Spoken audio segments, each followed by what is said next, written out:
Stadium को लेकर लगातार सियासत गर्म था 2-3 दिन पहले, लेकिन जिस तरीके से कांग्रेस और समाजवादियों ने जिस तरीके से अपना प्रदर्शन दिखलाया, अपना शक्ति प्रदर्शन दिखलाया, उसके बाद आनन फानन में जिला प्रशासन ने अपना जो काम करना था वो कर दिया गया। अब सिगरा स्टेडियम का जो नाम था डॉक्टर संपूर्णानंद स्पोर्ट स्टेडियम वो कर दिया गया है। देखिए ये पीछे जो गेट है और हमारे साथ है कांग्रेस के नेता हैं और भी लोग हैं। हम इनसे जानेंगे कि जिस तरीके से यहाँ की जो जिला प्रशासन हुई या जो आला अधिकारी हो इस तरीके के कार्य क्यों किए। ये बताइए कि जिस तरीके से लगातार आप लोग मांग कर रहे थे कि संपूर्णानंद का नाम बदल दिया गया, अब तो नाम उनका लिख दिया गया, क्या कहेंगे इसके लिए? ये आम काशीवासी कांग्रेस जन और जो भी लोग धरोहर को संरक्षित करना चाहते हैं उनकी जीत है। मैं ये मानता हूँ कि जब काशी के लोग इस कुकृत्य के खिलाफ एकजुट हुए और सड़कों पर आकर प्रदर्शन किए और उन्होंने कहा कि डॉक्टर संपूर्णानंद जी जो स्वतंत्रता संग्राम सेनानी और उत्तर प्रदेश के लंबे समय तक मुख्यमंत्री रहे, उनका नाम मिटाने की जो कुत्सित प्रयास इस सरकार और जिला प्रशासन द्वारा किया गया वो गलत था और ये नहीं होना चाहिए। जब तक संपूर्णानंद जी का नाम वापस नहीं लिखा जाएगा तब तक आंदोलन चलेगा। इसके बाद प्रशासन और सरकार झुकी और फिर ये देखिए आपके सामने है कि डॉक्टर संपूर्णानंद स्पोर्ट्स स्टेडियम का नाम लिखा गया है। लेकिन एक बात मैं और कहना चाहूँगा, पीछे जो 2 गेट बने हैं जिस पे लोहे का गेट बना है और उसमें ये जो लोहे का गेट बना है उसमें क्या है कि अभी भी वाराणसी स्पोर्ट्स कॉम्प्लेक्स लिखा गया है। हम चाहेंगे कि जल्द से जल्द जिला प्रशासन उसको डॉक्टर संपूर्णानंद जी का नाम उस पर लिखे, जिससे कि जो हमारी मांग है वो पूरी हो सके। मैं आपको याद दिलाना चाहता हूँ कि गुजरात से आए ये गुजरात का मॉडल पूरे देश में थोपना चाहते हैं, जहाँ एक तरफ महान स्वतंत्रता संग्राम सेनानी सरदार वल्लभ भाई पटेल जी का नाम बदलकर नरेंद्र मोदी ने अपने नाम पे स्टेडियम का नाम रखवा दिया, तो उसी से उत्साहित थे और उस गुजरात मॉडल को बनारस में भी लागू करना चाहते थे और चाहते थे कि डॉक्टर संपूर्णानंद जी का नाम मिटा दिया जाए।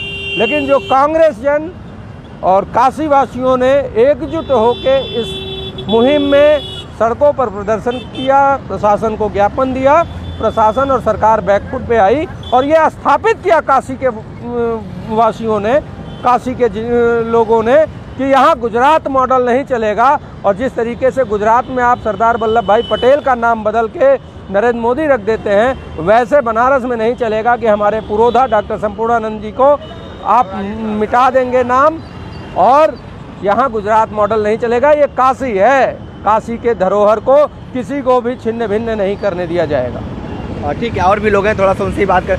ये बताइए कि जिस तरीके से संपूर्णानंद का नाम बदल दिया गया, फिर अब नाम लिख दिया गया है, क्या कहेंगे आप? संपूर्णानंद जी का नाम कभी भी मिटाया नहीं गया था, न बदला गया था। ये कांग्रेस के पास जब कोई मुद्दा नहीं रह गया तो खिसियानी बिल्ली खम्मा नोचे वाली स्थिति में है। ये अधिकारियों का नकारापन था कि किसी तकनीकी कारणवश वो वोट भाग गया था। अधिकारी किसके संरक्षण में आते हैं? सरकारें के ना, सरकारें जैसी कह रही होगी वैसे किए होंगे। उन सारे अधिकारियों पे अनुशासनात्मक कार्रवाई के लिए जो है बोल दिया गया है। हमारे दल के माननीय मंत्री खड़ा होकर के स्वयं उन त्रुटियों का सुधार करवाए हैं और अधिकारियों के खिलाफ जो है रिपोर्ट प्रेषित किया है उन्होंने।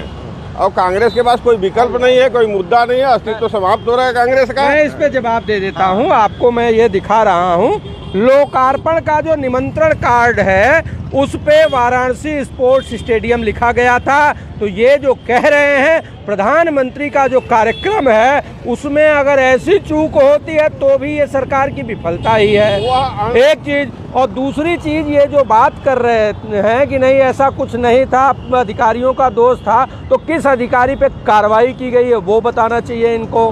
सवाल ये है कि नरेंद्र मोदी जी ने सरदार वल्लभ भाई पटेल का नाम बदल के जिस तरीके से स्टेडियम पे अपना नाम लिखवा दिया, उसी की यहाँ पुनरावृत्ति हो रही थी। लेकिन काशी के लोगों ने अपने पूर्वजों, अपने पुरोधाओं, अपने महान विभूतियों महापुरुषों के लिए एकजुट होकर जब इस सरकार को आईना दिखाया तो ये सरकार बैकफुट पर आई और नाम बदला। और ये जब कहते हैं कि नाम नहीं बदला गया था तो मैं चैलेंज करता हूं और एक आंदोलन फिर से होगा। जो संपूर्णानंद स्पोर्ट स्टेडियम के 2 गेट पीछे है उस पे जो वाराणसी स्पोर्ट्स कॉम्प्लेक्स लिखा है उसको भी बदलना होगा। और मंत्रियों को मैं चैलेंज करता हूं कि जल्दी इसको बदले, अन्यथा काशी के लोग जब सड़कों पर उतरेंगे तो इनका सड़क पे चलना दूभर हो जाएगा।